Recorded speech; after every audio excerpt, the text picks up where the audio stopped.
The great silver ship sat in the middle of Hangar 7, silent and cold. It was the personal vessel of Consul, a diplomat from the powerful Zeta-7 Pact. To the 90 human engineers gathered around it, the ship was the most beautiful and frustrating thing they had ever seen. For 3 weeks, Hangar 7 had been a place of quiet stress. The air smelled of coffee and tiredness. Screens filled with complex data glowed on all sides. The engineers, the best from all over Earth, were trying to solve one problem. They could not start the ship's third engine, called the tertiary pulse drive. The main engines worked. The ship had flown from the stars to Earth with them. But the tertiary pulse drive was special. It was for delicate maneuvers and, some whispered, for a kind of travel human science did not yet understand. Consul needed it active before the next phase of trade talks could begin. It was a point of pride and a test. The lead engineer from the Korean team was a man named Min-soo. He was brilliant, with a degree from a top university and awards on his wall. He stood before a large hologram of the engine, his face lit by its blue light. The hologram showed a shape like a twisted knot of silver roots. There were no wires, no bolts, no clear panels to open. The scan data shows no energy flow past the primary cascade node, Min-soo said, his voice flat. We've tried 12 different resonance frequencies to wake it up. Nothing. A woman named Ji-young sat at a monitoring station. She was a systems analyst who could read energy signatures like most people read words. She shook her head. It's not accepting the startup sequence. It's like we're saying the password perfectly, but the door is not just locked. It's pretending there is no door. They had tried everything their advanced tools could do. They used laser calibrators, quantum field ticklers, and harmonic pulse generators. The engine did nothing. It was a perfect, unresponsive sculpture. On a high walkway overlooking the hangar floor stood Consul. The alien was tall and slender, with smooth gray skin and large, dark eyes. It wore a simple robe. It did not speak often. It just watched. This translator device hung from a thin chain. The human project manager, Mr. Park, stood beside Kvar, trying to hide his worry. The teams from Berlin and Tokyo have also concluded their attempts, Mr. Park said quietly. They agree with Min-soo. The technology is too advanced. It does not respond to our methods. Kvar blinked slowly, a long shudder of a membrane moving across its eyes. The engine is not advanced in the way you think, it said, its voice coming softly from the translator. It is simple. It breathes, then it runs. Your engineers look for a complicated mind. They should look for a simple lung. Mr. Park did not understand. He heard the words, but they sounded like a riddle. He passed the idea to Min-soo, who just frowned. A lung? It's a metaphor. He means we need to find the energy intake port. We've looked. There isn't one. The 90 engineers were divided into groups. Some studied alien material science. Others worked on power coupling theories. They argued in polite, tired voices. Their tools were worth millions. Their knowledge was the peak of human learning. And the ship just sat there. One young engineer from a different team had an idea. He suggested using a burst of raw electricity, a jump start. Min-soo allowed it just to rule it out.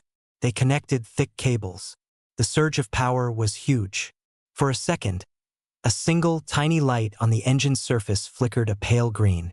Then it went dark again. A smell of ozone filled the air. Ji-young looked at her readings. It didn't even reject the power. Absorbed it, like a sponge absorbs a single drop of water. No reaction. This failure felt heavier than the others. It was a simple, brute force idea, and it had done nothing. The hangar felt quieter after that. The sound of keyboards clicking slowed. The engineers stared at their screens, not seeing the data anymore. Min-soo rubbed his eyes. He had not slept well in days. He thought about the equations, the theories. He knew every paper written on Zeta-7 physics. He felt like he was standing before a book written in a language where every letter kept changing shape. On the walkway, Mr. Park's communicator buzzed. It was a message from his superiors in Seoul. The message was clear. The trade talks were being delayed. Earth's government was embarrassed. The reputation of human engineers was being questioned. Find a solution, any solution, or prepare to admit a humiliating defeat. Mr. Park looked down at the brilliant, defeated people below him. He looked at the beautiful, silent ship. He looked at the calm alien Consul. He felt a deep sense of hopelessness. They had thrown all their best thinking, all their most advanced technology at this one problem, and they had not moved it 1 inch. The Consul's ship was more than a machine. It had become a wall, and after 90 people had tried to climb it, the wall was still smooth and tall, showing no mark, no scratch, no handhold at all. The shift ended. The engineers began to pack their things, moving slowly. The lights in the hangar were turned down, leaving the silver ship in a pool of shadow. It seemed almost to glow with its own cold light. The problem remained. It was waiting, and no one in the room had any idea what to do next. Mr. Park's office felt too small. The walls were covered with charts and schedules. On his main screen, the frozen image of the Consul's engine glowed, a silent reminder of failure. The video call with his superiors had just ended. Their faces on the screen had been stiff with displeasure. The message was final. Resolve the issue within 96 hours, or the diplomatic team would formally apologize for human technical inferiority. He leaned back in his chair, the weight of the problem a physical pressure on his chest. 90 engineers. 3 weeks. Nothing. He scanned the list of names on his pad. The experts from Berlin, Tokyo, Mumbai, Seoul. They were the best. If they could not do it, who could? A memory surfaced, fuzzy at first, then sharpening. Years ago, when this orbital dock was being built, Mr. Park had worked at the old seaport and airfield in Busan. He remembered a stubborn engine on a heavy-lift cargo hauler, a machine every modern technician had given up on. They were going to scrap it. Then a mechanic from the docks, a man who worked on the ancient fusion trucks and landing thrusters, had fixed it in an afternoon. The man had used a piece of flexible tubing, a common solvent, and what he called listening to the cough. Mr. Park sat up straight. It was a ridiculous idea. It was an insult to the people in Hangar 7. Comparing a starfaring Consul's vessel to an old fusion hauler was like comparing a symphony to a single note. But the memory wouldn't leave. It was the look on that mechanic's face, not confused by the complex problem, but seeing something simpler within it. He called his assistant, Sumin. There is a mechanic in the old Busan port logistics yard. His name is Lee Dae-ho. Find his contact. Now. Sumin looked confused. Sir, for the Consul's vessel project? Just find him, Mr. Park said. His voice tired, down in Hangar 7. The mood was one of quiet despair. Min-soo and Ji-young were drinking bitter coffee, staring at the live thermal image of the engine. It was a cool, uniform blue. No hot spots, no cold spots, no data. We are missing a fundamental axiom, Min-soo said, more to himself than to Ji-young. Their physics operates on a principle we haven't discovered. It's like trying to use music to explain color to someone who has never seen. Ji-young nodded, stirring her coffee. Kvar said it breathes. What if that's not a metaphor? What if there's a physical cycle, an intake and exhaust we can't detect because we're looking for energy signatures, not air? With what? Min-soo asked, gesturing at the seamless hull. There are no vents, no valves. Our scans show a solid matrix. Sumin entered the hangar, walking quickly over to them. She looked uncomfortable. Mr. Park has asked me to inform you that he is exploring an alternative. Min-soo raised an eyebrow. An alternative? From where? The Jupiter station. Sumin shifted her weight. From Busan. A mechanic. A moment of silence hung between them. Then Ji-young let out a short, humorless laugh. A mechanic? For this? With what? A wrench and a lucky charm. Mr. Park's orders, Sumin said softly, her cheeks red. He is being brought here. He will arrive in the morning. After Sumin left, Min-soo put his head in his hands. This is it. The embarrassment is complete. First we fail, then they send a dockside mechanic. They will film this for the news. Humans try witch doctor on alien tech. The bitterness in his voice was thick. The news spread through the remaining engineering team in minutes. Whispers filled the break room. A mechanic. From the old port. Does he even have a degree? The failure had been professional, a matter of intellect. This new development felt like a personal insult, a sign that their expertise was considered worthless. High above, Consul observed this new human activity. It saw the assistant rushing, the change in the body language of the engineers from tiredness to agitation. Through its translator, it asked Mr. Park, who had come to the walkway to get air. "There is a new strategy?" Mr. Park felt foolish. "A different perspective, Consul. A man of practical experience. It is a last attempt." Kvar's large eyes blinked. "Experience is a lens. A different lens sees different things. This is logical." Mr. Park wasn't sure if the alien was mocking him or not. He just nodded. That night, in a small, cluttered apartment overlooking the busy port of Busan, a man received a call. Lee Dae-ho listened, his face showing no surprise. He asked 2 questions. "Is it a machine that moves? And do you have the basic schematics of what it's supposed to do?" The answers were yes and a little. He agreed to come. He hung up and went to his small workshop, a room filled with the smell of oil and metal. He packed a small, worn toolbox. He did not pack a computer. He did not pack a scanner. He put in a few hand tools, a roll of absorbent cloth, a bottle of common industrial solvent, and a high-intensity hand lamp. He told his wife he was going to Incheon for a day job. She asked if it was a new ship. He thought about the description he'd heard. "Something like that," he said. "They say it's very quiet. I'm just going to listen to it." Back in Hangar 7, Min-soo was the last to leave. He stood before the ship, its silver curves reflecting the dim safety lights. He had devoted his life to understanding machines. This one refused to speak his language. And tomorrow, a man who fixed trucks by listening to their coughs would walk in here. The shame of it burned worse than the failure. He turned off the last light and left the ship in darkness. The problem waited, not caring about degrees or pride, or the difference between a theoretical engineer and a poor mechanic. It just waited. A plain ground car brought Lee Dae-ho from the port of Busan to the soaring, clean lines of the Incheon orbital dock. He looked out the window at the towers and shuttle traffic, his face calm. He wore simple dark work pants and a gray jacket, a little worn at the cuffs. On the seat next to him sat his small, old toolbox, made of scratched green metal. He was not impressed by the building. He had seen big ports before. A machine was a machine. Big or small, new or old, they all had parts that fit, parts that moved, and parts that sometimes got stuck. He was here to find what was stuck. The car drove into a service entrance, away from the main, shining halls. It stopped at a security gate for Hangar 7. The guard looked at Dae-ho's simple ID, then at the passenger list on his screen. His eyes widened a little. "You're the specialist?" Dae-ho nodded. "I am Lee Dae-ho." The guard waved him through, a confused look on his face. Inside Hangar 7, the morning shift was starting. A dozen of the engineers were there, including Min-soo and Ji-young. They were not really working. They were waiting. The air was tense. When the side door opened and Dae-ho walked in, carrying his toolbox, all conversation stopped.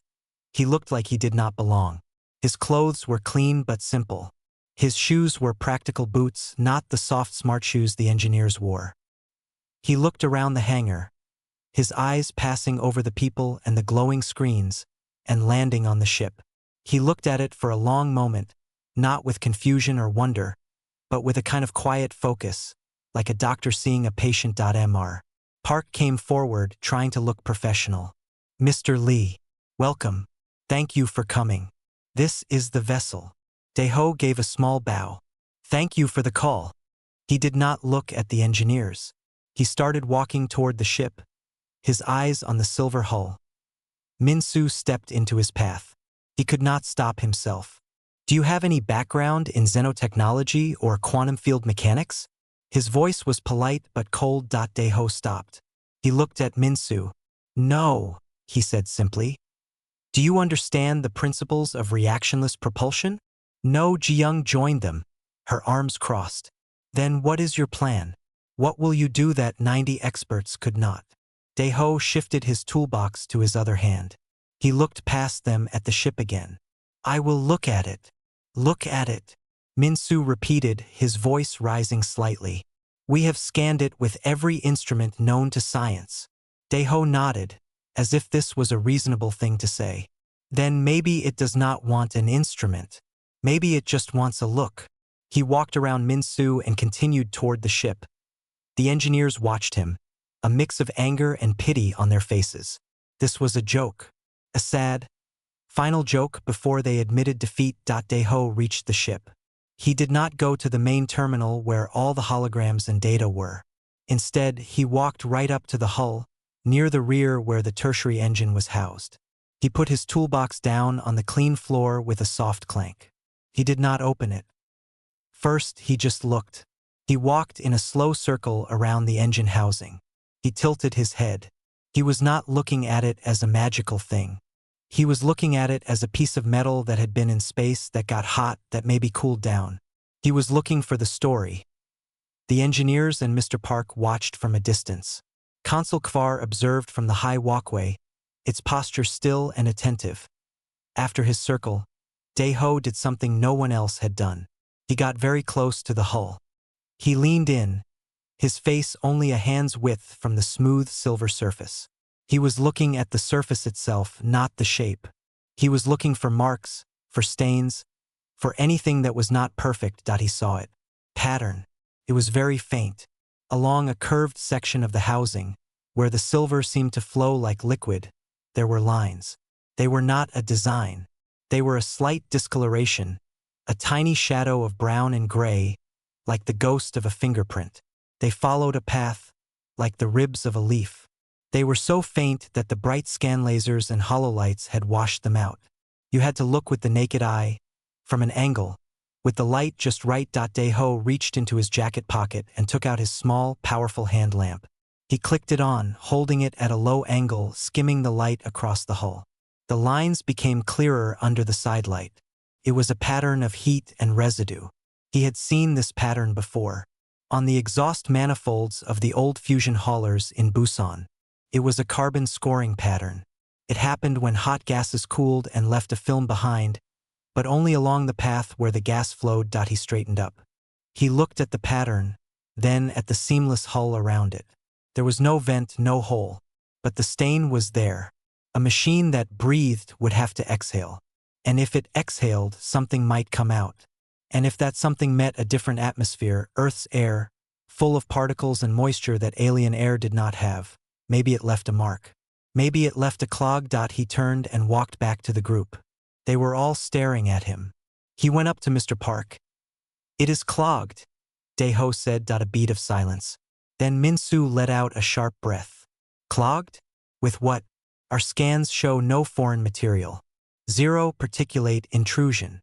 The scan looks for objects, Daeho said, his voice steady. This is not an object. It is a film, like soot. It is on the exhale lines. Exhale lines? Jiyoung said. There are no exhaust ports. Daeho pointed at the ship. The stain is the port. The stain shows the way out. But the way is closed now. It is like a nose stuffed with dust. He looked at Mr. Park. I need to clean it. Minsu threw his hands up. This is madness. You are saying a starship's engine has a cold? We are wasting our time. Daeho ignored him. He was already walking back to his toolbox. He had seen the problem. It was a simple one, and he knew how to fix simple problems. The hangar was quiet. All eyes were on Lee Daeho as he crouched by his green toolbox. The metal clasps clicked open with a sound that seemed too loud in the silent space. He did not look at the engineers. He was focused on the task, his movements slow and deliberate. From the toolbox, he took out a few items. A long, flexible metal rod, thin but strong. A clean, white absorbent cloth from a roll. A small plastic bottle of clear solvent. It was a common industrial cleaner, the kind used in machine shops all over Earth to break down carbon deposits and grease. He also took out a small, ordinary rubber mallet. Minsu watched, his arms crossed tightly over his chest. He felt a hot embarrassment for his profession. Jiyoung just stared, her analytical mind trying and failing to connect these simple objects to the problem they had faced for weeks. Mr. Park held his breath, a faint, desperate hope stirring in him. Dae-ho stood up with his things and walked back to the faint, stained lines on the ship's hull. He knelt down close to it. He looked at the pattern again, tracing its path with his eyes. The stains led to a seam in the metal so fine it was almost invisible. It wasn't a panel or a door. It was more like a line where two perfect pieces met. At one point along this seam there was a tiny, subtle notch. It was smaller than a fingernail. Every engineer had seen it. Their scans had labeled it a manufacturing marker or a structural stress sensor. It was not meant to be touched. Dae-ho saw it differently. It was an access point. On the old engines he worked on, sometimes the only way to clean a deep channel was through a small weep hole, meant for pressure relief. You had to know it was there, and you had to know what it meant. He sprayed a little of the solvent onto the cloth, wrapping it tightly around the end of the flexible rod. He then carefully, gently, inserted the cloth-tipped rod into the tiny notch. Fit perfectly. He pushed slowly. The rod bent and slid inward, following an unseen path inside the hull. Consul Kvar, from the high walkway, leaned forward slightly. Its large, dark eyes were fixed on Dae-ho's hands. Inside the ship, the rod was moving through a narrow channel, a pathway for the engine's exhale.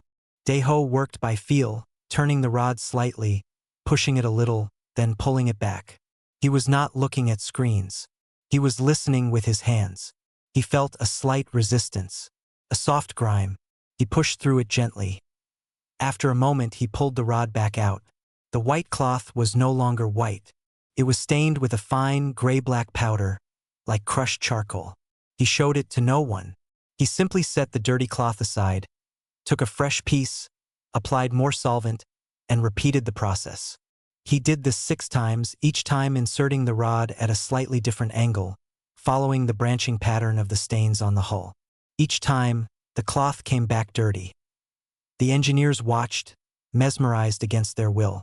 There was no flashy technology, no complex codes. It was a physical act, simple and basic. It was maintenance, the kind of thing done in garages and dry docks for hundreds of years. After the 6th cleaning, Dae-ho felt the difference. The rod slid in smoothly, meeting no more resistance. The channel was clear. He pulled the rod out for the last time and set it down. He then picked up the small rubber mallet. He looked at the hull, judging his spot. He tapped the metal twice, firmly but not hard, right where the main stain pattern originated. Tap, tap. The sound was a soft, dull note in the hangar. To the engineers, it sounded like nothing. To Dae-ho, it was a test. On a clogged system, the sound would be flat, dead. On a clear one, the metal would resonate just a little. He heard the tiny, healthy ring in the second tap. The vibration plate, as he thought of it, was seated again. He stood up, brushing his knees. He put his tools back into the toolbox and closed the lid. The whole process had taken less than a minute of actual work. He turned and walked back to Mr. Park and the stunned engineers. "It is clean," Dae-ho said. His voice was the same as when he arrived. Calm. "Sure. The breath path is open. You can try to start it now." Min-soo was the first to find his voice. "That's it?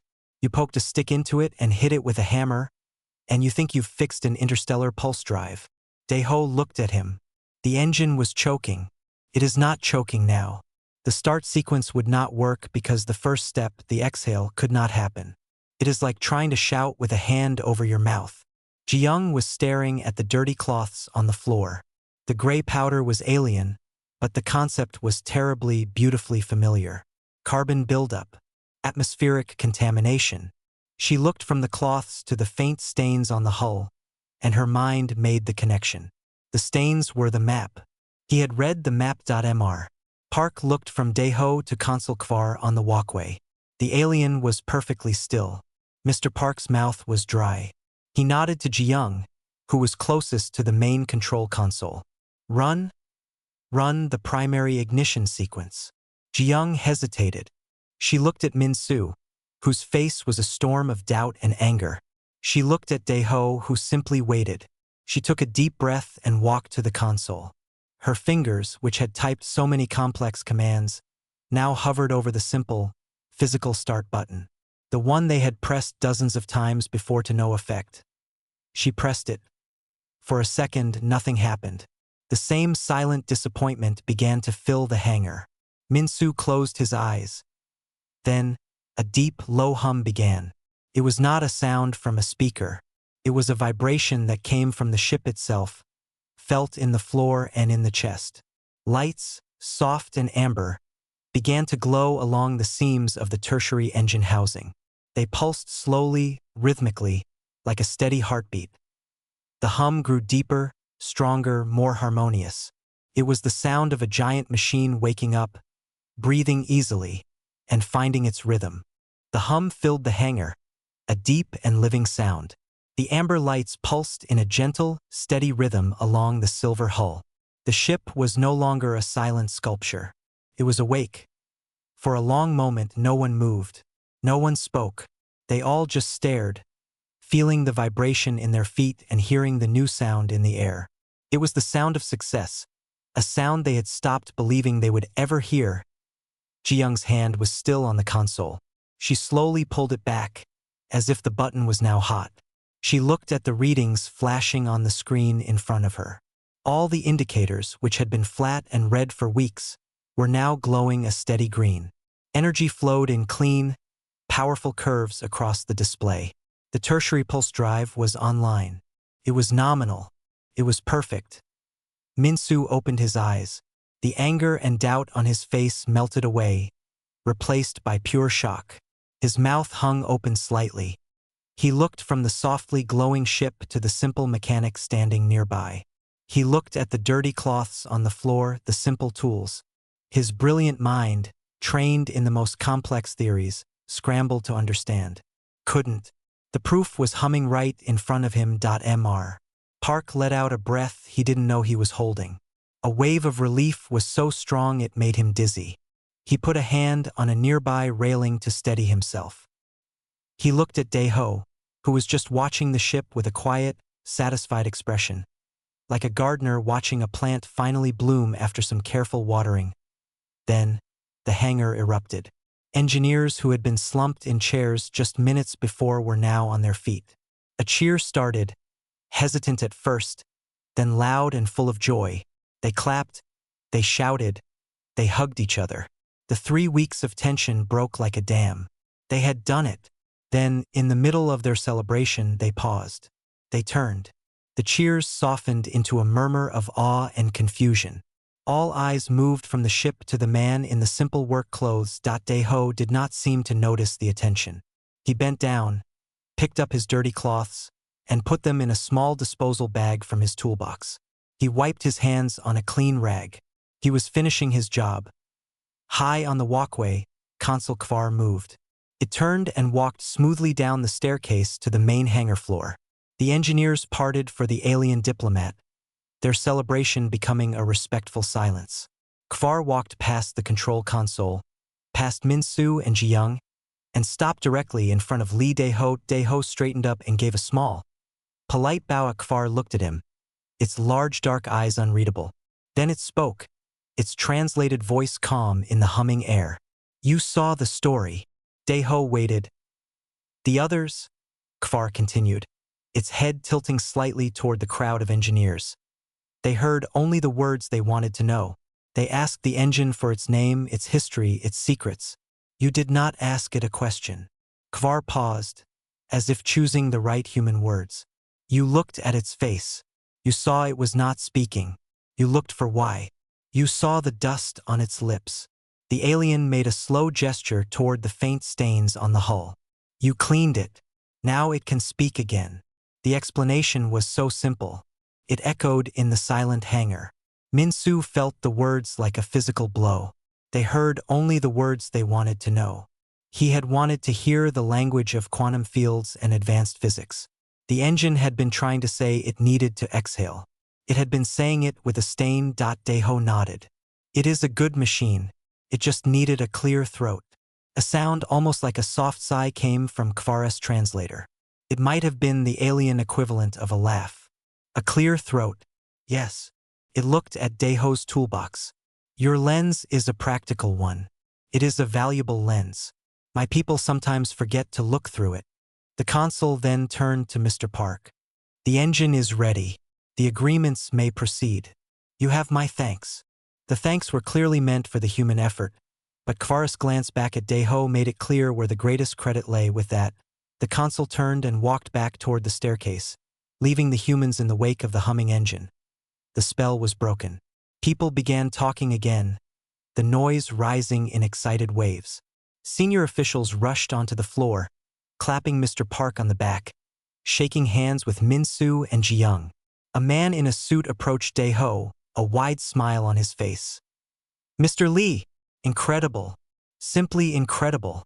We will need a full report, of course. And we would be honored if you would join the team here permanently. A senior position with a salary to match. Your unique skills are clearly invaluable. Daeho listened politely. He looked at the man's excited face, then at the bustling, shiny hangar, the glowing screens, the important people. He looked at his own small, green toolbox on the floor that he gave a small, firm shake of his head. Thank you, but no. My work is in Busan. The man's smile faltered. But the opportunity, the prestige. The ships in Busan also need to run, Daeho said. He picked up his toolbox. He looked once more at the humming vessel, gave a final nod to Mr. Park, and started walking toward the side door he had entered through. He did not look like a hero taking a bow. He looked like a mechanic whose job was done. Heading home, the crowd of engineers watched him go, their celebrations now mixed with a new, puzzled silence. He had solved the impossible problem, refused a fortune, and was leaving without another word. He walked out of the hangar, and the door closed softly behind him, leaving the sound of the alien engine humming like a heartbeat in the room. The days after the engine started were a whirlwind for most people in Hangar 7. The diplomatic talks resumed with new energy. News reports celebrated the triumph of human engineering, showing brief, approved shots of Min-Soo and the team. Mr. Park received a promotion. The mood was one of victory and relief. But for Min-Soo and Ji-young, the victory felt strange. It was like wearing a coat that did not quite fit. They had their commendations, their bonuses. Yet every time Min-Soo looked at the now quiet engine, kept in perfect standby mode, he saw the ghost of a faint stain and a man with a simple cloth on a stick. Ji-young found herself staring at diagnostic screens less and looking at the physical hull of machines more. The official report called Daeho's action an assisted maintenance procedure, guided by advanced diagnostic scans. It made his role sound small, a lucky final step. But Min-Soo and Ji-young knew the truth. The scans had seen nothing. The man had seen everything. One quiet afternoon, 2 weeks after the event, they found themselves in the break room together. The hangar was mostly empty. The consul's ship was leaving soon. We got the answer, Min-Soo said, not looking at Ji-young. But we didn't solve the problem. There's a difference. Ji-young stirred her tea. He solved a different problem than the one we were working on. We were trying to start a star drive. He was trying to help a machine breathe. He saw it as a machine, Min-Soo said, the realization still fresh. Just a machine. We saw it as a mystery. We made it bigger than it was. They sat in silence for a while.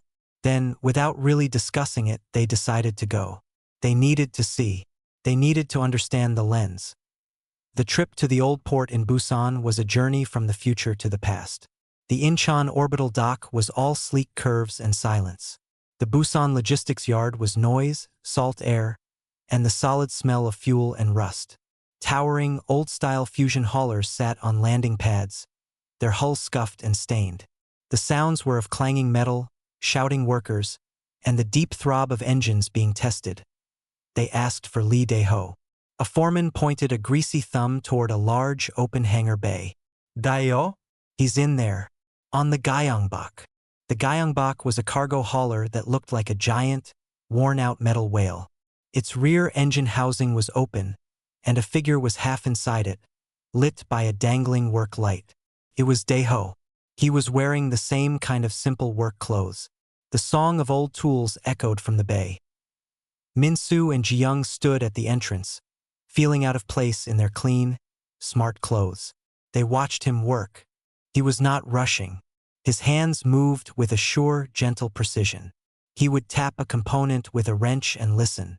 He would run a finger along a pipe, feeling for heat or vibration. He was in a conversation with the machine. After a few minutes, he slid out from the housing, wiped his hands, and saw them. He showed no surprise. He gave his small, polite bow. "We wanted to talk," Minsu said, his voice sounding too formal for the noisy yard. Daeho nodded. "We can talk over there." He led them to a small, battered table in a corner, next to an old kettle. He poured 3 cups of plain barley tea. Saturday. "It is about the Consul's engine," Jiyoung began. "We have studied the residue you cleaned. It was a carbonate compound, formed from our atmospheric particles reacting with the engine's plasma byproducts. You were right. It was a clog." Daeho sipped his tea, listening. "The question is," Minsu said, leaning forward, "how did you know?" "We had no data on any exhaust path. There was no design for it." Daeho looked out at the Gyeongbok for a moment. "All engines that change state," he said slowly, choosing his words, "make heat. Heat needs to go. Things that are pushed out leave a mark if you look for the mark. Your tools look for the plan. I look for the work." He pointed at the open hauler engine. "That engine has a plan in a book, but it has been working for 20 years. Its real story is not in the book. It is in the marks. The dark lines here," he pointed to a stained area, "tell me the seal is getting weak. The sound of that pump tells me its bearing is dry." He looked back at them. "Your ship had no marks, you thought, but it did. It had the marks of not working, the very clean stain of trying to breathe and failing. You just had to look at it as something that was trying, not as something that was broken." Jiyoung felt a chill that was not from the tea. It was the core of it. They had approached it as a broken puzzle. He had approached it as a living thing that was blocked. A fundamental difference in perspective.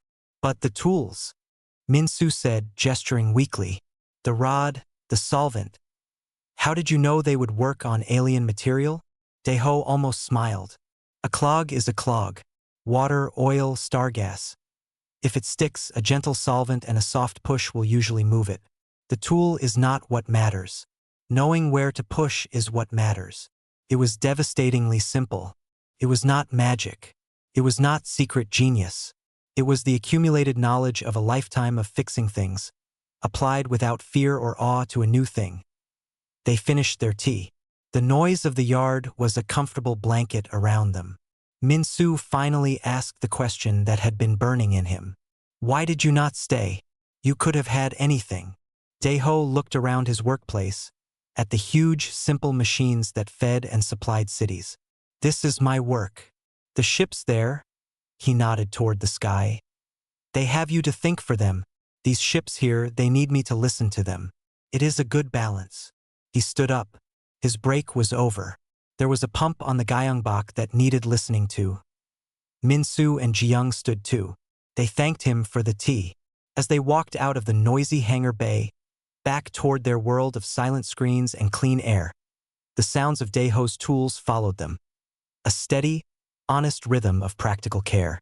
They did not have all the answers, but they had finally heard the right question. The Consul ship left Earth on a clear morning. From the observation deck, Minsu and Jiyoung watched it rise. It moved without sound, a sliver of silver against the blue sky, until it was gone. The project was over. The hangar was empty. Life did not go back to normal. Not for them. The experience was a stone dropped in the still water of their minds, and the ripples kept spreading. Minsu found himself assigned to a new project, designing a next-generation plasma regulator. The specs were on his screen, complex and demanding. He started his work the usual way with equations and simulation models. But then he stopped. He pushed his chair back and walked down to the fabrication lab where the first physical prototype SAT.IT was a tangled mass of pipes and crystals. Instead of just reviewing the digital schematics, he walked around it. He looked at it. He saw how the pipes joined, where the heat sinks were placed. He noticed a cluster of components in a tight space, with little room for air to move. A potential clog not in data, but in reality. He suggested a change before the first test. The lead designer, annoyed, asked for his data. Minsu just said, "Look at it. The story is right there."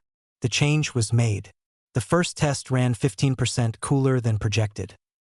Jiyoung was put in charge of system diagnostics for a new orbital telescope. Her team monitored 1,000 different data streams. One day, a minor power fluctuation kept appearing in a non-critical circuit. The data said it was within acceptable limits. It was just a tiny, rhythmic dip, but the rhythm reminded her of something. A struggling pump, a faint, repeated effort. She insisted on a physical inspection. They found a faulty connector, slightly scorched, that was moments away from failing completely and taking a major sensor array with it. She hadn't found it in the numbers. She had felt it in the pattern. They did not become different people. They were still engineers, brilliant and educated. But they had added a new tool to their kit. It was not a scanner or a program. It was a question. A simple question, asked first with their eyes, not their computers. What is this thing trying to do and what is stopping it? Months later, they both received a formal invitation. It was not for an award ceremony or a conference. It was a request from the Office of Xenotechnical Relations. They were asked to help draft a new, simple manual for basic Zeta-7 Pact maintenance. The Consul's government, it seemed, had been impressed. Not by the 90 engineers, but by the 1-minute fix. They wanted to prevent future simple problems. The first meeting was in a plain conference room. There were other experts there. People began talking about adaptive resonance fields and polymetallic fatigue. Minsu listened, then he raised his hand. He walked to the front of the room. On the board, he did not write an equation. He drew a simple circle. "This is the engine," he said. He drew a small line out of it. "This is where it breathes out." He then scribbled over the line. "This is earth dust. It gets sticky. The breath stops." He looked at the room. The first page of the manual should be a picture. A picture showing where to look for the dust and how to wipe it away. There was silence. Then, a senior physicist cleared his throat. "We need to explain the why. The molecular interaction that causes the deposition." Jiyoung spoke from her seat. The mechanic in Busan did not need to know the why. He needed to know the where. The manual is for the person who needs to fix it, not for the person who needs to understand it. It was a small shift, but it changed the whole project. The manual became clear, visual, and direct. It was a guide for the hands and eyes, not just the mind. The story of the Consul's vessel became a quiet legend. Not the official story of human ingenuity, but the other story told in workshops and garages. The story of the 90 engineers who were beaten by a machine until a poor mechanic asked it a different kind of question. One evening, Jiyoung was walking near the old docks in Busan. She saw the Gyeongbok hauler, now flying again, being loaded with cargo. She thought about Dae-ho. He was not a hero in the stories. He was just a man doing his job. But because he did his job with such clear, simple sight, he had changed how two other people did theirs. He had changed how two governments would talk to each other about their machines. She looked up at the stars starting to appear in the twilight sky. Somewhere up there, the Consul's ship was moving between worlds, its engine humming smoothly. Down here, an old hauler was ready for another trip, its engine tuned by a listening ear. It was a good balance. The greatest discovery was not a new technology. It was the remembering of an old truth, that no matter how advanced a thing is, it exists in the physical world. And in the physical world, a clog is just a clog. A breath blocked is just a breath waiting to be cleared. Sometimes, the most advanced solution is not a louder question, but a quieter, more patient look. Minsu kept a single, clean white cloth in his desk drawer. It was a reminder, not of the alien soot, but of the simplicity on the other side of complexity. When a problem seemed too big, too impossible, he would remember the minute of silence in the hangar, followed by the deep, humble hum of a machine that just needed its throat cleared. And he would start again, not from the top of the data, but from the beginning of the story.